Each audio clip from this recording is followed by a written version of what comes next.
अस्सलाम वालेकुम नाज़रीन। इस एपिसोड के शुरुआत में हम देखते हैं जंगल में लोकचार खाने के लिए बैठा होता है। इसलिए में सिपाही गोंचा और अलाउद्दीन को लेकर वहां आते हैं। अलाउद्दीन उससे पूछता है, बताओ तुम हमसे क्या चाहते हो? तो लोकचार कहता है, एक शहजादा और उसकी खातून मेरी हिफाजत में रहते हुए रूखी सूखी रोटी नहीं मांग सकते, ये मुमकिन नहीं है। मेरी मेज पर आओ। जवाब में गोंचा कहती है, नहीं, तुम्हारा खाना हमारे लिए हराम है। अलाउद्दीन खाने की जानिब देखते हुए गोंचा को इशारा करता है और बैठ जाता है। ये देखकर गोंचा भी उसके साथ बैठ जाती है और लोकचार कहता है, चलो शुरू करो। इसके साथ ही वो खाना खाना शुरू कर देते हैं और लोकचार किताब पे हाथ रखते हुए कहता है, तुम कहते हो कि तुम जानते हो कि इल्म को कैसे चुनना और सिखाना है। इंसाफ जो भी उसके सामने खड़ा हो। कहा गया है कि इंसान हर उस शख्स को कुचल देगा जो उसके सामने आए। खाना खाते हुए अलाउद्दीन हथेली पे उसे मर रहा होता है और लोकचार मजीद कहता है, अराबी, क्या उसने जो कहा इस जुमले में गलत है? क्या उसने इस बयान से मंगोलों के खूनी एमाल की तस्वीर कशी नहीं की कि जो इस दुनिया में एक तूफान की तरह फैल गई? बताओ जरा सरदारजादे। तो अलाउद्दीन कहता है, तुमने जो कहा वो सच है, लेकिन समझने में गलत हो। ये बात तुम भी अच्छी तरह जानते हो। अराबी के अल्फाज इस तरह तशरीह कर रहे हो जैसे तुम्हारे काम की है। और लोकचार कहता है, अगर तुम्हें हमारी तशरीह पसंद नहीं है तो तुम सच बताओ। अलाउद्दीन अपना हाथ छुपाते हुए कहता है, अराबी इस बयान के साथ ये बात कर रहे हैं, जहालत के शहर में कुदरती इंसाफ। और लोकचार कहता है, अच्छा तुम बताओ काबिल कबूल इंसाफ क्या है? तो अलाउद्दीन कहता है, काबिल कबूल वो नहीं जो मंगोलों की तरह बह जाए, जो सैलाब की तरह बह जाए, जो हर जगह को सहरा में बदल दे वो फिर चला जाए। काबिल कबूल और लोकचार वही है जो इस सहरा को जिंदा करता है और उसे बरकत देता है। और लोकचार कहता है, बदकिस्मती की बात है उस्मान, तुम जैसे तलवार से तेज दिमाग वाले शहजादे को खो देगा। बहुत ही ज्यादा बदकिस्मती। उधर दस्तरखान पे बाला खातून कहती हैं, हलीमा तुम्हारे आने के बाद हमारा दस्तरखान फिर से सज गया। हलीमा कहती है, मुझे ज्यादा याद नहीं, लेकिन जब से मैं खुद को जानती हूँ मैं इस तरह के मेज पर बैठना चाहती थी। मैं ये ख्वाब देखती थी। जवाब में उस्मान साहब कहते हैं, तुम्हारा ख्वाब अब हकीकत है। हमने भी बहुत सी परेशानियां उठाई हैं, लेकिन सब खत्म हो गया। अब खूबसूरत दिन करीब है हलीमा। बाला खातून कहती हैं, हलीमा आ गई और अलाउद्दीन भी आ जाएगा, मैं जानती हूँ। फातिमा गुस्से में हलीमा को देख रही होती है कि इसीलिए में उरहान हुलोफेरा के साथ वहां दाखिल होता है। वो दोनों भी उनके साथ बैठ जाते हैं और उरहान कहता है, माँ बाबा, इससे पहले कि आप खाना खाना शुरू करें, हुलोफेरा आपको कुछ अहम बताना चाहती है। हुलोफेरा कहती है, मुझे इस कदर पुरजोश होने की तवक्को नहीं थी। उन्हें खुश देखकर बाला खातून कहती हैं, जाहिर है अच्छी खबर है, तो बताओ बेटी। हुलोफेरा कहती है, मैं मुसलमान होना चाहती हूँ। यह सुनकर सब बहुत खुश होते हैं। उधर हम देखते हैं कि जिंदान में अलाउद्दीन रस्सियां खोलने की कोशिश कर रहा होता है। ये देखते हुए गोंचा कहती है, तो इसलिए तुम शैतान की दस्तरखान पे बैठे, क्या तुम्हारी कलाइयों पर मौजूद तेल इन रस्सियों को खोलने के लिए काफी है? जवाब में अलाउद्दीन कहता है, गोंचा, इससे मदद मिलेगी, ये मुफीद होना चाहिए और हमारे पास इसके अलावा कोई चारा नहीं है। फिर बाहर खड़े सिपाहियों को देखते हुए कहता है, इन शैतानों से नजरें मत हटाना। कुछ देर की कोशिश के बाद अलाउद्दीन रस्सियां खोलने में कामयाब हो जाता है। वो दोनों बहुत खुश होते हैं। अलाउद्दीन सिपाही को दूसरी तरफ मुड़ा हुआ देखकर एकदम से उठता है और उसकी गर्दन तोड़ डालता है। वो सिपाही से चाबी लेता है,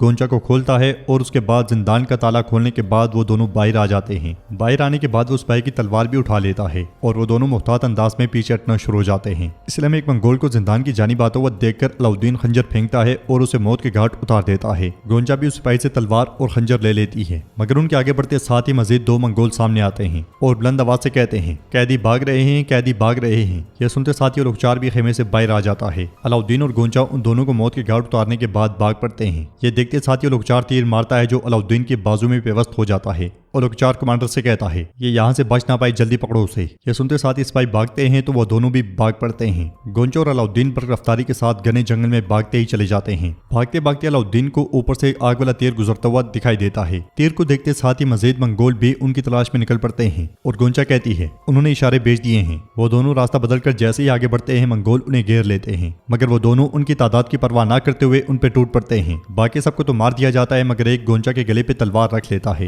ये देखकर अलाउद्दीन बहुत परेशान हो जाता है और सिपाही उससे कहता है, तलवार गिरा दो वरना तुम्हारी खातून मर जाएगी। तो अलाउद्दीन उससे कहता है, ठीक है मैं तलवार रखता हूँ, कोई हरकत ना करना। अलाउद्दीन तलवार रखता है। सिपाही गोंचा की जानिब मुड़ता है। अलाउद्दीन दूसरे हाथ से खंजर निकालकर उसे मौत के घाट उतार देता है। फिर गोंचा के पास आकर कहता है, चलो देर ना करो। ये कहते और सुनते साथ ही वो दोनों भाग पड़ते हैं और मंगोल कमांडर उनका ताकुब करते हुए कहता है, जिंदा रहना चाहते हो तो रुक जाओ, मगर वो दोनों नहीं रुकते और भाग निकलते हैं। उधर कबीले में उस्मान साहब के सामने हुलोफेरा बैठी होती है और उस्मान साहब उससे कहते हैं, अब सुनो और मेरे पीछे दोहराओ, अशहदु अल्ला इलाहा इल्लल्लाहु व अशहदु अन्ना मुहम्मदन अब्दुहु व रसूलुहु। हुलोफेरा भी कलमा पढ़ती है और दायरे इस्लाम में दाखिल हो जाती है। ये देखकर सब बेहद खुश होते हैं। हुलोफेरा गहरी सांस लेती है और उस्मान साहब उससे कहते हैं, मुबारक हो मेरी बेटी। इसके साथ ही वो सब खड़े हो जाते हैं और उस्मान साहब कहते हैं, हमें अब तुम्हें एक ऐसा नाम देना होगा जो तुम्हारे लिए मौजू हो। हुलोफेरा कहती है, उन्होंने मुझे ख्वाब में कहा कि तुम हुलोफेरा नहीं हो और यह आईना मेरे हाथ में थमा दिया बाबा। यह सुनकर उस्मान साहब कहते हैं, मतलब तुम जो कह रही हो नीलोफर, मुराद वो फूल है जो दलदल में खिलता है। तुम जालिम के जुल्म से निकल कर यहाँ आई हो, तुमने अपने हाथ से कुफर के शर को दूर किया, तुम्हारा दिल इस्लाम की मोहब्बत से भर गया है, तो फिर वो नाम जो तुम्हारे लिए मौजू है बेटी वो नीलोफर है। यह सुनकर हुलैफा कहती है अल्लाह आपका साया हमारे सरों पे सलामत रखे बाबा।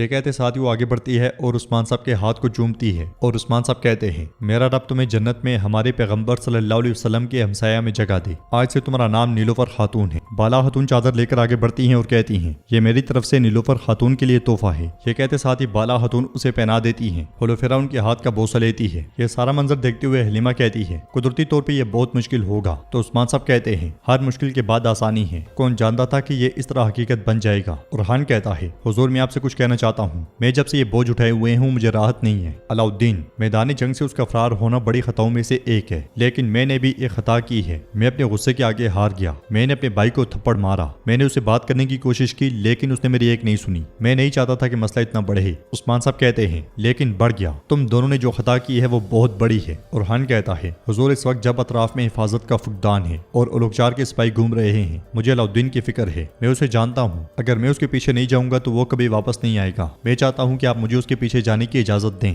ताकि हमारे दरमियान मसला हल हो जाए। मुझे मेरे भाई अलाउद्दीन को उसके खानदान के पास और कबीले वापस लाने की इजाजत दें। यह सुनकर सब बहुत खुश होते हैं, मगर उस्मान साहब के जवाब देने से पहले ही बुरहान वहां दाखिल होता है और कहता है मेरे हुजूर ग्लाडियोस कुत्ते ने घात लगाई। हसन साहब और कोजा साहब ने बहुत से सिपाहियों को खो दिया। यह सुनकर उस्मान साहब परेशान होते हुए पूछते हैं वो कहाँ हैं? तो बुरहान कहता है तो शान के मुकाम पर, दुश्मन बहुत बड़ी तादाद में थे, वो मदद के मुंतजर हैं। यह सुनकर उस्मान साहब कहते हैं सिपाहियों को जमा करूं, हम उनकी मदद को जाएंगे। बुरहान चला जाता है और उस्मान साहब जैसे ही जाने लगते हैं हलीमा उनसे कहती है उस्मान साहब मत जाएं, ग्लाडियोस बहुत खतरनाक शख्स है। तो उस्मान साहब उससे कहते हैं बिल्कुल फिक्र ना करो, हम ग्लाडियोस की चालों को बहुत जल्द खत्म कर देंगे। फिर उस्मान साहब उरहान से कहते हैं तुम अलाउद्दीन के पीछे जाओ। ये कहते साथ ही उस्मान साहब हलीमा से प्यार करते हुए निकल जाते हैं। उरहान भी रवाना हो जाता है। नाज़रीन इसके बाद हम देखते हैं कि अलाउद्दीन और गोंचा एक नहर के किनारे मौजूद होते हैं। गोंचा अलाउद्दीन से कहती है मुझे अपना जख्म देखने दो, हम उसके बाद अपने रास्ते पर रवाना होंगे। तो अलाउद्दीन उसे कहता है खातूनी एक छोटी सी खरोच है, हमें जल्दी जाना होगा वरना वो लुगचार नामी कुत्ता मेरी बहन को अगवा कर लेगा। चलो मजीद वक्त जाया ना करें और अपने रास्ते पर रवाना हो। मगर उनके जाने से पहले ही मंगोल बड़ी तादाद में वहां पहुंच जाते हैं और मंगोल कमांडर सिपाहियों के साथ उन्हें घेर लेता है। तो नाज़रीन इसके साथ ही एपिसोड भी इख्तिताम पजीर होती है। वीडियो पसंद आए तो लाइक कर दें, शेयर कर दें, सब्सक्राइब नहीं किया हुआ तो सब्सक्राइब करने के साथ साथ घंटी वाले आइकन को दबाना मत भूलें। मिलते हैं इंशाअल्लाह नेक्स्ट वीडियो में, तब तक के लिए रखें अपना और अपनों का बहुत ज्यादा ख्याल। अल्लाह निगहबान।